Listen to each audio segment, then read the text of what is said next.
اچھا تو میرا آپ سے ایک سوال ہے.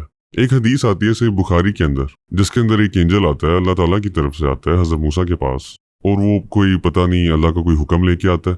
تو حضرت موسیٰ غصے میں آ کے اس کے منہ پہ چپیڑ مارتے ہیں اور اس کی آنکھ باہر آ جاتی ہے. اب یہ دیکھیں کیا عجیب سا مطلب معاملہ ہے کہ ایک اینجل آیا ہے اللہ کی بات ماننے والا, اللہ کا حکم ماننے والا, وہ آیا ہے کوئی بھی اللہ کا حکم لے کے آیا حضرت موسیٰ کے پاس. پتہ نہیں حضرت موسیٰ کو اس نے کیا کہہ دیا کہ انہوں نے تھپڑ مار کے اس کی آنکھ باہر نکال دی.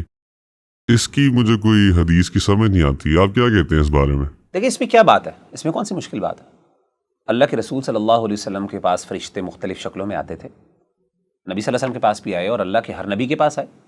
حضرت موسیٰ علیہ السلام کے پاس بھی فرشتہ جو ہے وہ انسانی شکل میں آیا اور اس نے آ کے اس حدیث کے مطابق اس نے کہا کہ آپ کو یعنی آپ کا وقت آ گیا, ختم ہو گیا.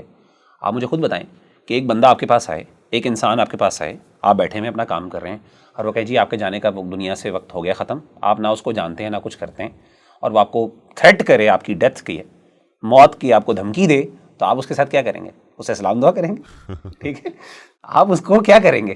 حضرت موسیٰ علیہ السلام نے اس کو تھپڑ مارا بیکاز وہ ایک انسان کی شکل میں آیا, ان کو نہیں پتا تھا کہ اللہ کا فرشتہ یہ ملک الموت ہے, تو اس نے تھپڑ مارا اور وہ انسان کی شکل میں تھا. اور ظاہر ہے کہ انسان جب حضرت موسیٰ جیسا بندہ انسان کو تھپڑ مارے گا تبھی آنکھ نکل سکتی ہے, کسی فرشتے کی آنکھ کس طرح نکل سکتی ہے اس طریقے سے؟